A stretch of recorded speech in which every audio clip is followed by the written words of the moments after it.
Bienvenidos a la sesión de hoy. El día de hoy vamos a ver el marco en el que se desarrollan los evangelios, la interrelación entre los evangelios y la cronología del ministerio de Jesús. Pero para entender dónde se desarrolla la historia de los evangelios, vamos a ubicarnos en este mapa, el mapa que tienen ahora en pantallas. Vemos el mapa de Jerusalén en estos tiempos de Jesús y vemos que en la parte sur está la región de Judea. Y dentro de Judea podemos ubicar a Jerusalén, que es la ciudad principal, digamos, para todo judío, y vemos también a la ciudad de Belén, muy cerca de la ciudad de Jerusalén, que es donde nació Jesús. Muy cerca de esto también vemos en el mapa el Mar Muerto. Si nos vamos hacia arriba, hacia la parte norte, vamos a encontrar la región de Samaria, donde estaban los samaritanos, y más arriba la región de Galilea, que es una zona judía también, pero al norte de Israel, donde vemos la ciudad de Nazaret, que es donde Jesús creció, y la ciudad de Capernaum, la ciudad de Capernaum está, digamos, a las orillas del mar de Galilea, donde Jesús inicia su ministerio.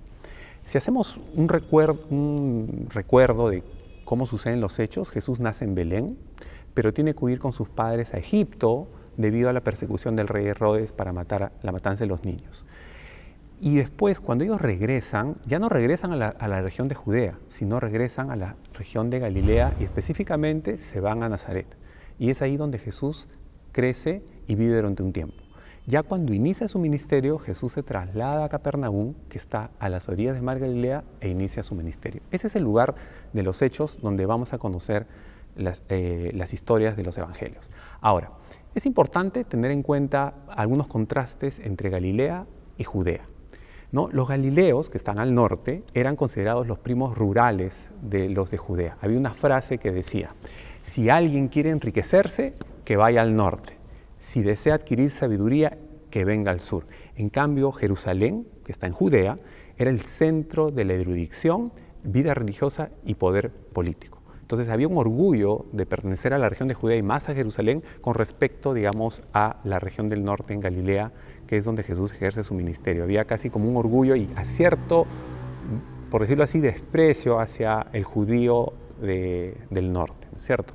Ahora, es interesante porque Jesús inicia su ministerio en Galilea y además se sabe que por lo menos 11 de los 12 apóstoles fueron de la región de Galilea.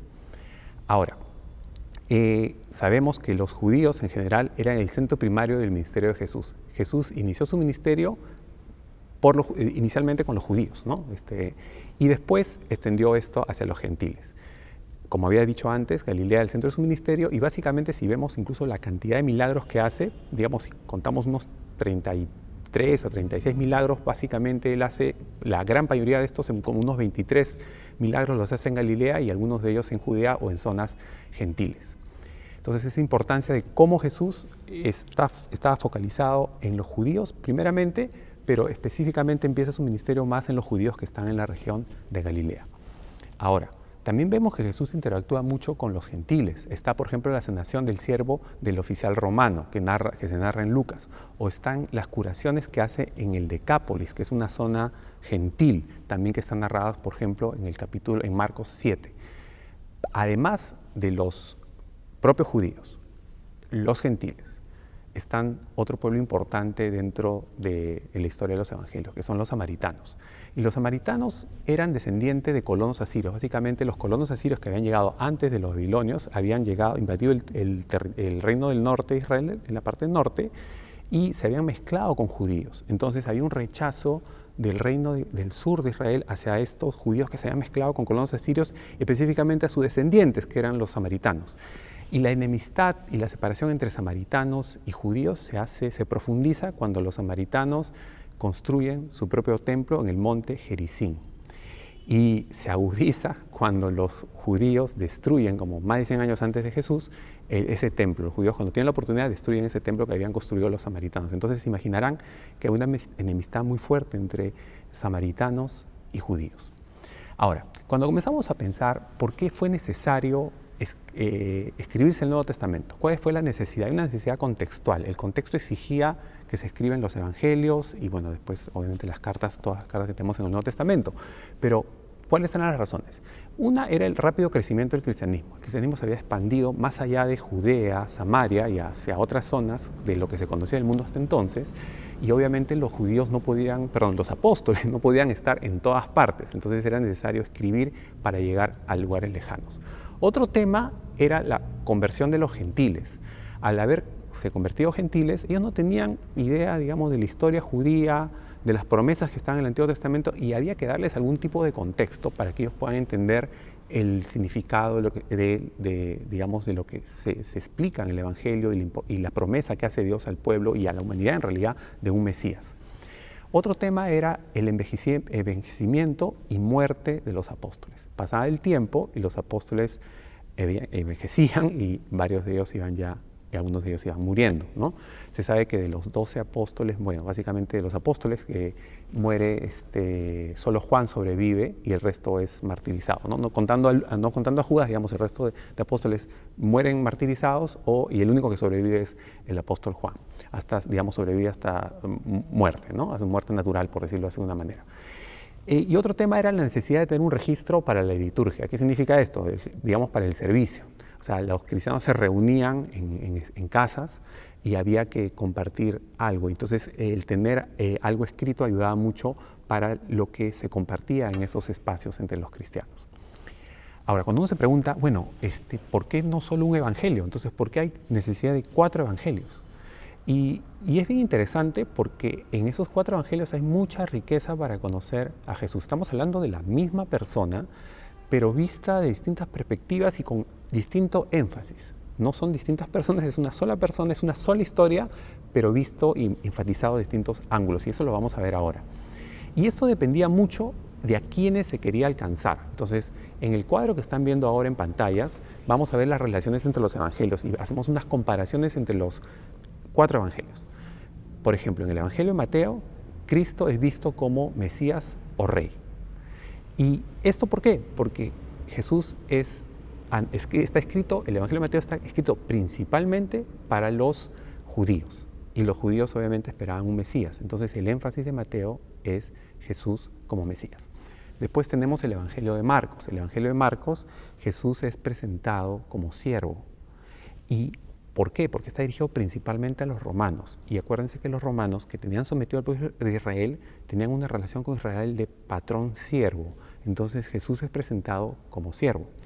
En el Evangelio de Lucas, Jesús es presentado como el hombre perfecto. Y esto, ¿por qué? Porque va dirigido a los griegos. Y los griegos, acuérdense que tenían todo este culto a la perfección del hombre, etcétera, la sabiduría, el cuerpo, etcétera, mil cosas. Entonces, y el Evangelio de Juan, que es el último Evangelio, presenta a Jesús como Dios e Hijo de Dios. Y está dirigido básicamente a la iglesia o al mundo entero. Ahora, es importante tener en cuenta lo siguiente, es que aun cuando Mateo presenta a Jesús como Mesías, Marcos como siervo, Lucas como hombre y Juan como Dios e Hijo de Dios, en todos los evangelios Jesús es todo eso. Es el énfasis que está poniendo Mateo, pero en Marcos, que presenta a Jesús como siervo, hay pasajes donde claramente se ve que Jesús es presentado como Dios, porque solamente Dios puede perdonar pecados y pues Jesús perdona pecados, ¿no? Entonces es importante tener en cuenta eso. No se trata de que Jesús es solo siervo o solo Mesías, dependiendo de uno u otro evangelio. Es el énfasis que le dan, Jesús es todo eso, son énfasis distintos. Ahora, no es de sorprender que si Mateo está dirigiendo su evangelio principalmente a los judíos, las citas del Antiguo Testamento en el libro de Mateo sean mucho más abundantes que en el resto de libros. Una cosa que también hay que mencionar, el libro de Juan es el evangelio que tiene mayores materiales únicos. O sea, hay cosas que casi el 92% de lo que está en Juan no está en ningún otro evangelio. Eso es algo bien singular del evangelio de Juan y justamente nos da tema para lo siguiente, para explicar un poco la relación entre los evangelios. Cuando comenzamos a analizar la relación entre los evangelios, vamos a ver que lo que conocemos como los evangelios sinópticos, que son los evangelios de Mateo, Lucas y Juan, y aparte tenemos Mateo, Marcos y Lucas, y aparte tenemos el evangelio de Juan, que es casi como un evangelio que habla de la misma persona, pero que tiene, como ya dije, algunos temas muy particulares que están ahí y no están en los otros evangelios. Pero en el caso de los sinópticos, en Mateo, Marcos y Lucas, estos 3 evangelios, sinóptico viene de una visión conjunta, una perspectiva común. ¿Por qué? Porque tienen estructuras generales bastante parecidas y además hay concordancias verbales casi idénticas. Vamos a encontrar expresiones verbales en el griego original que se escriben igual en Mateo, Lucas y Juan. Y esto ha traído, digamos, una interesante discusión para ver cómo fueron escritos los evangelios. Fueron escritos independientemente, cada uno de ellos, y hay una primera hipótesis que dice que cada uno de las similitudes que hay de estos evangelios se debe que estos evangelios, los de Mateo, Marcos y Lucas, se basaron en la tradición oral. Y por lo tanto recogieron independientemente esa tradición oral y por eso hay mucha similitud. Y esa tradición oral, digamos, es básicamente única, bien uniforme y por lo tanto hay mucha concordancia. Una segunda teoría, lo que dice que ha sido más propagada a partir del siglo XIX, es que Mateo y Lucas toman del Evangelio de Marcos, que vendría a ser, según esta hipótesis, el primer evangelio, y por eso hay muchas cosas comunes entre Mateo y Lucas. Pero los otros temas en común que hay en Mateo y Lucas, que no se encuentran en Marcos, provienen de un documento Q, ¿no? Un documento fuente. Entonces, básicamente, Mateo y Lucas toman de Marcos y este documento fuente. Entonces, es una segunda hipótesis. La tercera hipótesis, que es la hipótesis que Benguer respalda más y que es una hipótesis, dicho sea de paso, que ha sido más, o una teoría que ha sido más aceptada a lo largo de la historia de la Iglesia, es que el primer evangelio es el evangelio de Mateo. Y las razones son interesantes, porque recordemos que el evangelio se llevaba primeramente a los judíos y tenía mucho más sentido que primero escribas un evangelio dirigido al pueblo judío. Y Mateo, recordemos, está dirigido a los judíos. Entonces, tiene mucho más sentido. No tendría tal vez mucho sentido que si el evangelio ya se llevó a los gentiles y Mateo se escribe mucho después, ya no tendría mucho sentido si escribas a los judíos cuando ya pasas a la etapa de expandir el evangelio más allá de los judíos. Y el otro tema es que tenía el reconocimiento como primer evangelio por los padres de la iglesia. ¿Quiénes son los padres de la iglesia? Los padres de la iglesia son aquellos líderes de la iglesia que vinieron a finales del primer siglo, segundo siglo, tercer siglo, y que fueron líderes en las iglesias que estaban pues al norte de Israel, al norte del África, en Asia Menor, en Macedonia, y que ellos reconocían que el primer evangelio era el evangelio de Mateo. Y por lo tanto, los evangelios de Marcos y Lucas estaban basados en el evangelio de Mateo. Ahora, vamos a la parte final, la cronología de la vida de Jesús. Benguer intenta hacer una cronología dividida en 8 etapas, que es bastante útil, que nos va a ayudar un poco para cuando leamos los evangelios, un poco seguir esta cronología. Obviamente no la vamos a encontrar tal cual en todos los evangelios, pero sí es una guía que nos ayuda a recorrer un poco la historia de Jesús. Y empezamos ¿por cuál? Por el nacimiento de Jesús, obviamente, que es la venida de Cristo a la tierra. Y Jesús nace e inicia su ministerio aproximadamente entre el año 29 después de Cristo y es crucificado en el año 33 después de Cristo, según se puede deducir un poco haciendo la parte histórica, arqueológica, etc. Entonces, el primer periodo es el nacimiento. Y en el nacimiento de Jesús, un tema importante es la anunciación a María y luego a José de que iban a ser padres del Mesías. ¿No es cierto? Después el lugar de nacimiento, Jesús nace en Belén y ya sabemos que nace en Belén, tiene que ir a Egipto y después va a Jerusalén. Esa es su primera etapa, la etapa de nacimiento de Jesús. Primer periodo. El segundo periodo es la preparación para el ministerio, su preparación para el ministerio. Y vemos que en el segundo periodo, recordando Malaquías, el mensajero del pacto, que es Jesús, del nuevo pacto, tenía que ser anunciado. ¿Y quién lo anuncia? Juan el Bautista. Entonces está el anuncio de parte de Juan el Bautista de que Jesús viene, ¿no? Que es el Mesías. Otro tema importante, el bautismo de Jesús y además la tentación de Jesús. Si recuerdan, en el primer video hablamos de el momento de Génesis 3, cuando Dios ofrece de la simiente de la mujer venía aquel que iba a vencer a la serpiente. Pues bien, vimos que sabemos todos que Adán fue tentado y falló. Pues Jesús tenía también que, así como Adán, que es el primer Adán, Jesús el segundo Adán tenía que ser tentado, pero vencer a la tentación. Y eso es lo que vemos en el segundo periodo, por eso es importante este tema también dentro de lo que es el ministerio de Jesús. El tercer periodo es lo que Benguer denomina el ministerio temprano de Jesús. Y acá tenemos sus primeros discípulos, que probablemente hayan estado básicamente en el río Jordán, cerca, digamos, probablemente a la región de Galilea. Recordemos que del mar de Galilea al mar Muerto va todo el río Jordán, entonces probablemente haya sido cercano al río Jordán, y además probablemente algunos discípulos de Juan. Entonces hay un ministerio temprano en Galilea, pero sin embargo también Jesús, como todo buen judío, en época de Pascua, las festividades judías, iba hacia la zona de Judea para ir a Jerusalén y también ejercía un ministerio temprano ahí. Y lo mismo en Samaria, como por ejemplo tenemos la historia de la mujer samaritana. El periodo cuarto es el ministerio galileo de Jesús. En este periodo Jesús se concentra en la zona de Galilea con mayor énfasis, y aquí hace un tributo a Juan, por ejemplo. Resalta que entre hombres no había nacido otro como Juan. ¿Y por qué? Porque Juan tuvo el privilegio de anunciar a quién, al Mesías. Y no había mayor cosa más importante, más trascendente que poder anunciar, ¿no?, como profeta, decir, aquí está el Mesías. En esa etapa también Jesús llama a sus discípulos, hay enseñanzas, el Sermón del Monte, milagros, y comenzamos a observar en este periodo ya algún tipo de oposición a Jesús. ¿Por qué? Porque sanaba el sábado, por ejemplo, o lo acusaban incluso de sanar con el poder de Satanás. Entonces comienza a sufrir Jesús cierta oposición, principalmente los líderes religiosos, pero después comenzamos a ver en algunos casos también del pueblo. Entonces él cambia un poco su ministerio, y ya vemos para el periodo quinto, el periodo número 5, él se concentra mucho en sus 12 apóstoles. Es la instrucción de los 12 apóstoles. Y esto es bien chévere porque ante esa oposición Jesús lo que hace es usar y decir, se concentra en sus apóstoles. Y además Jesús sabía que en un momento él tenía que partir, y él lo que comienza a hacer es capacitar a sus apóstoles, enseñar, pasar mucho tiempo con ellos. Entonces centra su atención en los 12. Ahora viene el periodo 6, el ministerio de Jesús ya en Judea. Habíamos visto un ministerio en Galilea, ahora viene el ministerio en Judea, que está más al sur y está más cerca de la ciudad de Jerusalén, que es, además, recordemos, donde él va a ser sacrificado.